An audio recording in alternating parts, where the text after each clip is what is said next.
Well, howdy, everybody. This is John Michael. It's the 16th Sunday of Ordinary Time, and today we hear this elaboration from last week's Sunday Gospel.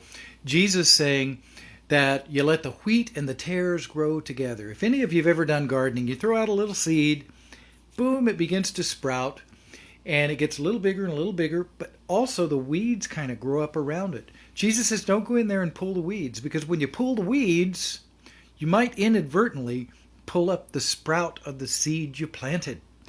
So you have to let them grow together until the plant gets big enough. Then you can reach in and you can pull out those weeds. You can weed your garden. But you can't do it when it's young.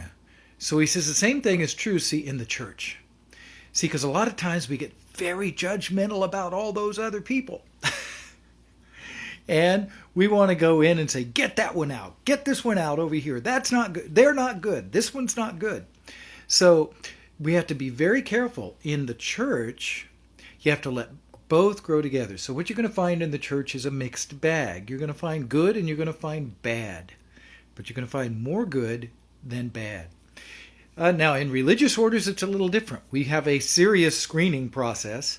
So we try to weed out at the very beginning those who aren't really called. But even in religious communities, you got good and you got bad. You got good and you got better.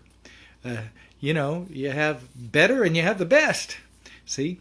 So even in religious communities, it's a mixed bag. With Francis of Assisi, he once got all despondent. He says, I think the Antichrist is going to come out of my community. And an angel took an apple and said, Francis, and it had a worm in it. He says, what do you do with the worm? He says, I cut the worm out.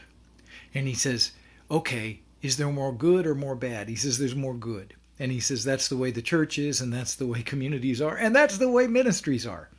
So don't be despondent and don't get discouraged if you find good and bad in the church, in your parish, in your ministry, in your religious community. You got to keep going because really, really, goodness wins. Goodness wins. The fruit of the gospel, the fruit of the Spirit, really does win. I love you guys. All things are possible with God.